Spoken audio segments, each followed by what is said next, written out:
Hey, so even though we're deep in the spring football offseason, this was still an amazing week for the sport because some former UFL players absolutely balled out in the NFL. The first player that we're covering was absolutely all over my Twitter feed, and I bet he's been all over yours. He's gotten a lot of interest and a lot of talk going on online. It's Nick Whiteside II. He plays cornerback for the Detroit Lions and had a breakout game this week. His job was to cover the young star wide receiver of the Tampa Bay Buccaneers, Emeka Egbuka, who was targeted 4 times. But Nick Whiteside II played an absolute shutout game, allowing for 0 receptions. Of course, if you're a St. Louis Battlehawks fan, this is no surprise as he balled out for them last season as well. Now, if you're familiar with UFL players that have gone off to the NFL, you know quite a few of them happen to be kickers. And this week we had 2 that we'll be focusing on. The first is Havrisik, who was recently signed by the Green Bay Packers after their starter was out with injury. After coming in, though, he was perfect on all of his kicks, including setting a franchise record with a kick of 61 yards. Of course, Havrisik played for the Arlington Renegades last season, and he led the league in made field goals. The next player that we're talking about is basically UFL royalty with the success that he's had in the NFL, and that's Aubrey.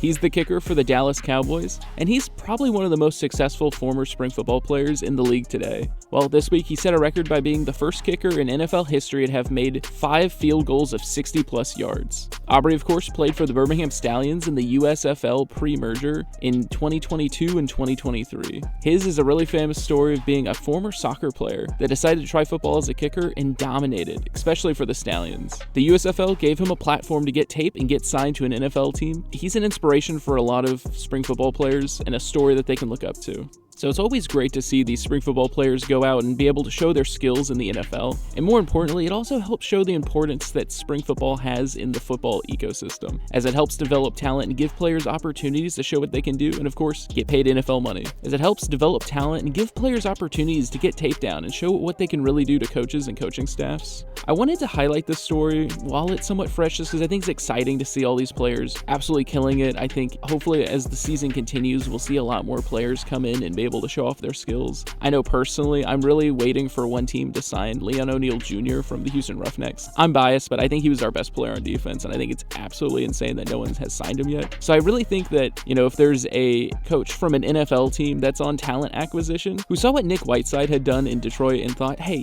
we could use someone like that for our team. That's my personal opinion. And also with Nick Whiteside coming in as a cornerback and having such success, hopefully it helps open the door to more players who aren't just kickers or in special teams positions. I know there's been a few. I know especially there's been some defensive line players that have gotten some success, but I think it'd just be really great to have more star players in positions that have multiple plays throughout a series and people who can really change how drives end. So this is a little bit outside of the normal content that I'm focusing on, but it was such an amazing story that I had to cover it. It's just very exciting for the sport, and there's a lot of eyes and there's a lot of buzz going on online. I know Mike Rapoli had been making some comments. I know I've seen the league itself marketing this and advertising it, which I think is great. I think this is what we need to see more of, and it's something that we were missing a lot of last season. And of course, if you like this content, I have a future video planned going over spring football success stories over many different players who've made a living in the league so far, so stay tuned for that. And as an update, next week's video will be going over stadiums around the country that fit the league stadium criteria, kind of an expansion off of what last week's video was. So we'll cover what type of stadium they're looking for,